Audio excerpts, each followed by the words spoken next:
திருவிழாவின் செவ்வாய்க்கிழமை இரவு பூத்தட்டு தேர் இழுப்புக்கு தான் வந்திருக்கோம். நம்ம என்னதான் இருந்தாலும் இந்த வருஷம் தேர் என்னை பொறுத்த வரைக்கும் கொஞ்சம் மொக்கையாவே தான் இருந்தது நான் சொல்லுவேன்.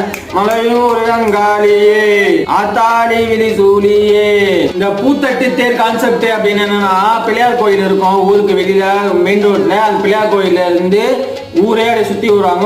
ஒரு 3 கிலோமீட்டர் இருக்கும். கோலப்பாரிலாம் தூக்கின்னு மக்கள் எல்லாருமே வந்து தேருக்கு வந்து ஆடுத்துலாம் எடுத்து சாமிலாம் கும்பிட்டு தேங்காய்லாம் வச்சு அந்த மாதிரி ஒரு இது போவோம். என்னதான் இருந்தாலும் இந்த வருஷம் தேர் என்னை பொறுத்த வரைக்கும் கொஞ்சம் மொக்கையாவே தான் இருந்தது நான் சொல்லுவேன். அப்போ ஒரே வருஷம் தான் பார்த்தேன். கேரளா மூலம் கரகாட்டம், ஒயிலாட்டம், மயிலாட்டம் இது எல்லா ஆட்டத்தையும் கொண்டு வந்து உள்ள வச்சு தேரே வந்து சும்மா வேற லெவல்ல பண்ணிட்டாங்க. சும்மா கரிகளை பண்ணிட்டாங்க. அந்த ஃபர்ஸ்ட் வருஷம் பண்ண ஒரு வருஷம் மட்டும் தான் பார்த்தேன். அதுக்கப்புறம் வந்து எந்த வருஷத்துலயும் நான் ஒரு சிறப்பான ஒரு தேர் திருவிழாவை நான் பார்த்ததே கிடையாது. இந்த வருஷமும் கொஞ்சம் வந்து மொக்கையாவே தான் இருந்தது.